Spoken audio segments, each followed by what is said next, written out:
नमस्कार माऊली. चला ज्ञानेश्वरीच्या सहवासात.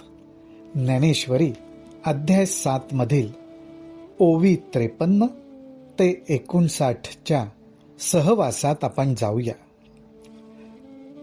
भगवंत अर्जुनाला म्हणाले, अर्जुना, अरे या सृष्टीमध्ये जेवढ्या काही वस्तू प्रगट झालेल्या आहेत त्या वस्तू आणि ही सर्व सृष्टी माझ्यापासून उत्पन्न झालेली आहे. त्यामुळे मी तुला किती सांगणार. आता ही सृष्टी 3 गुणांनी व्यापलेली आहे.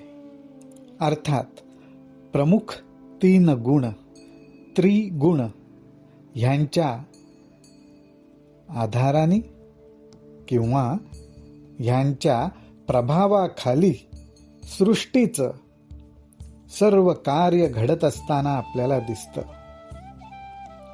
प्रत्येक घडत असलेल्या गोष्टीवरती 3 गुणांचा प्रभाव दिसतो.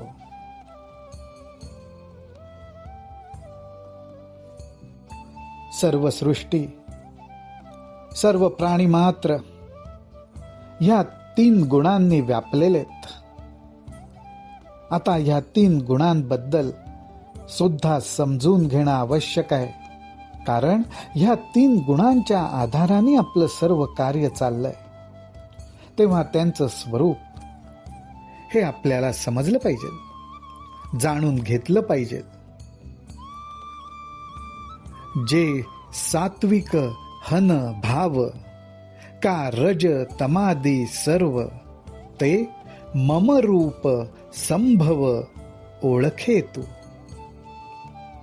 भगवंत म्हणतात, अरे सात्विक, राजस आणि तामस हे जे काही भाव आहेत, बघा माऊली, 3 भावांबद्दल बोलतायत. नुसतं सात्विक नाही तर राजस आणि तामस सुद्धा. तर हे 3 जे भाव आहेत ते सर्व भाव माझ्याच रूपातून प्रगट झालेले आहेत.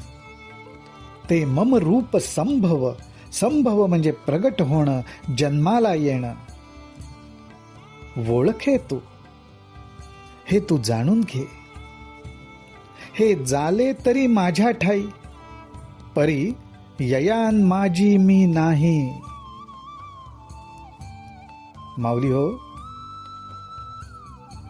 मनात एक शंका येईल, मग हे परब्रह्म सात्विक पण आहे, राजस पण आहे आणि तामस पण आहे का? तर नाही. ह्या 3 गुणांच्या पलीकडे आहे, त्रिगुणातीत आहे. म्हणूनच भगवंत खुलासा करतायत, हे झाले तरी माझ्या ठाई, परी ययान माझी मी नाही. हे माझ्या स्वरूपातूनच प्रगट झालेले आहेत, परंतु ह्यांच्यामध्ये मी नाही. जैसी स्वप्नींचा डोही जागृती न बुडे. हे 3 गुण भगवंतापासून प्रगट झाले, परंतु ह्या 3 गुणांमध्ये मी नाही. हे समजून देताना ज्ञानोबा राय हा दृष्टांत देतात की ज्याप्रमाणे एकदा का आपण जागे झालो की आपली जागृती स्वप्नामधल्या किंवा स्वप्नरूपी डोहामध्ये कधीही बुडत नाही. बुडणंच शक्य नाही, कारण आपण जागे झालो. स्वप्नांमधला डोह हा स्वप्नामध्येच. थोडक्यात ज्ञानोबा रायांना सांगायचंय, स्वप्न हे जागृतीशी एक प्रकारे जोडलेलंच आहे. जागृत अवस्था आपण अनुभवली आहे, ती जागृत अवस्था मावळते आणि स्वप्नसृष्टी निर्माण होते. जागृतीच्या आधारावर स्वप्न प्रगट होतं, पण त्या स्वप्नामध्ये जागृती नाही. आणि जागृत झाल्यावर स्वप्नामध्ये बुडणंही शक्य नाही. थोडक्यात ह्या त्रिगुणांच्या प्रभावाखाली जे काही चाललंय ती स्वप्न अवस्था आहे, ती जागृत अवस्था नाही. पण जागृतीच्या अनुभवावरच स्वप्नाचाही अनुभव आधारलेला आहे. पण त्या स्वप्नामध्ये जागृती नाही. ना तरी रसाचीची सुघट, बीज कणिका तरी घनवट, परी तियेस्तव होय काष्ठ अंकुरद्वारे. ही नैसर्गिक घटना ज्ञानोबाराय सांगतायत. अगदी लहानस बीज आहे, पण ते बीज रस व अनेक उत्तम गुणधर्मांनी भरलेलं आहे. त्या बीजामधनच अंकुर प्रगट होतो आणि तो अंकुर पुढे झाडामध्ये परावर्तित होतो. त्या छोट्याशा बीज कणिकेमधनं अंकुर प्रगट होतो. त्या अंकुराचंच पुढे झाड होतं. त्या झाडामधूनच काष्ठ म्हणजे लाकूड तयार होतं. ही नैसर्गिक क्रिया आपल्याला बघायला मिळते, निसर्गात होताना आपल्याला दिसते. ज्ञानोबाराय म्हणतात, मग तया काष्ठाच्या ठाई सांग पाम बीजपण असे काही. तैसा मी विकारी नाही, जरी विकारला दिसे. हे जे काष्ठाचं लाकडाचं स्वरूप आहे, त्या लाकडामध्ये बीज सापडतं का? बीजपण काही उरतं का? नाही. बीजाने काष्ठाला जन्म दिला, पण आता काष्ठामध्ये बीज नाही. त्याचप्रमाणे माझ्यापासून हे सगळं जन्माला आलेलं दिसेल, पण ह्यांच्यामध्ये मी नाही. माझ्यापासून ही सृष्टी जन्माला आली आणि त्याच्यामध्ये सत्व, रज आणि तम ह्या भावांना धरून विकार उत्पन्न झाले, पण त्या विकारांमध्ये मी नाही. पै गगनी उपजे आभाळ, पै गगनी उपजे आभाळ, परी तेथ गगन नाही केवळ. अथवा आभाळी होय सलिल, तेथ अभ्र नाही. हा एक अप्रतिम दृष्टांत ज्ञानोबाराय देतात. आणि हा अनुभव आपण रोजच्या रोज घेऊ शकतो. निसर्गाकडे पाहिलं की आपल्या लक्षात येईल की आकाशामध्ये ढग आहेत. आकाशाच्या आधाराने ढग राहतात, पण त्या ढगांमध्ये आकाश नाही. त्या ढगांमध्ये आकाश नाही. आकाशामध्ये आपल्याला काही वेळ पावसाचे ढग आलेले दिसतात. पावसाचे ढग कुठले? तर ज्या ढगांमध्ये पाणी भरलेलं आहे, पण त्या पाण्यामध्ये ढग नाहीत. ढग पाण्याने भरलेले आहेत, पण पाण्यामध्ये ढग नाही.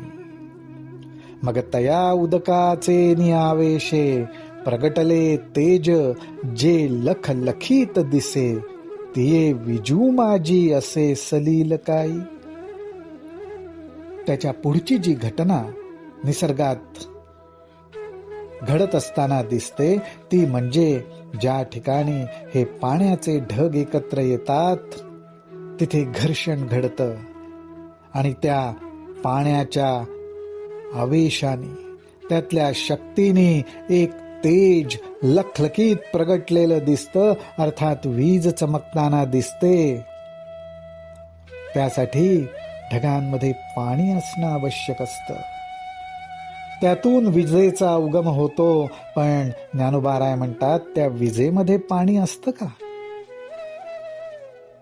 ही अशी वेगवेगळी उदाहरणं आपल्याला देतायत, ते एवढ्यासाठीच की आपली बुद्धी गोंधळून जाऊ नये. ह्या जगामध्ये जे विकारलेलं दिसतंय, सत्व रज तम ह्या गुणांच्या आधाराने जे काही चाललेलं दिसतंय त्याच्यामध्ये परमेश्वर नाही, हे सर्व परमेश्वरामधून प्रगट झालेलं आहे. सांगे अग्निस्तव धूम होये, सांगे अग्निस्तव धूम होये, तिये धूमी काय अग्नी आहे. तैसा विकारू हा मी नोहे, जरी विकारला दिसे.